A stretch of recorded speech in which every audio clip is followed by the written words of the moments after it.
Hello, welcome. My name is Ben Hunt, and a very warm welcome to the second All-In Summit.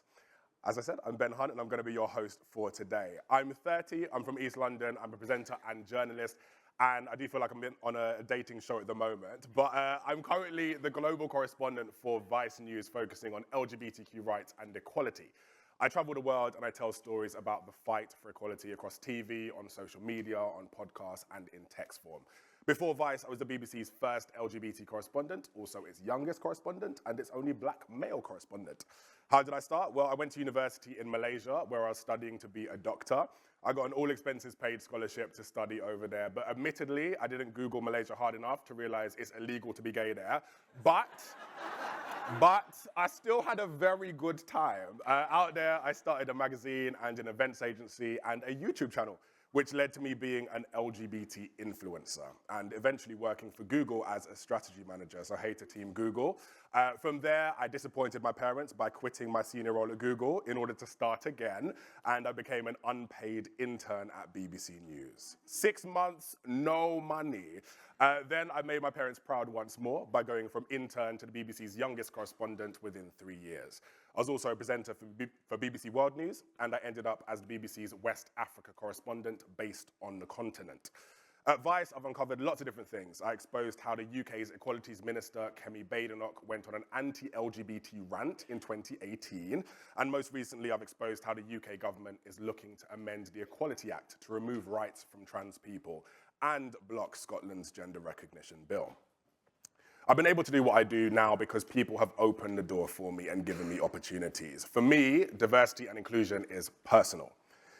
When I was growing up, I genuinely thought I was the only black gay man on this planet. It just didn't make sense to me. It sounds so cliche now, but I honestly didn't see or hear anyone like me anywhere. My first bit of representation came from a very educational place, Big Brother.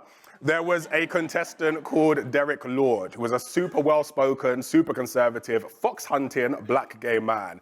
Me and Derek had absolutely nothing in common apart from the fact that we're both black and gay, but to me, that was enough.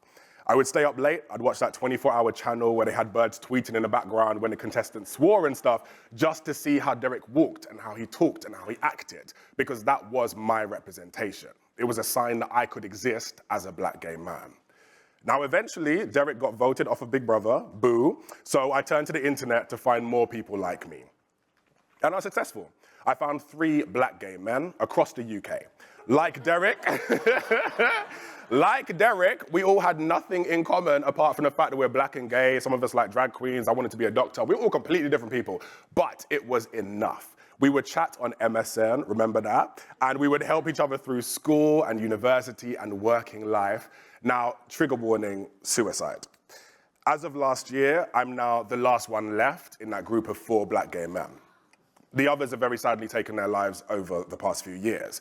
As I said, the only thing that we all had in common was the fact that we're black and gay.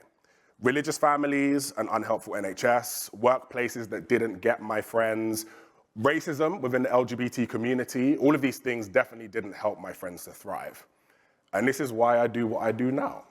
The fight for equality and inclusion is personal to me, and I love what I do. I feel so blessed to do my job, and even more blessed for people to go through really terrible, awful things and think, I need to tell Ben Hunt all about this. So hopefully that can continue even through these wild times in digital media.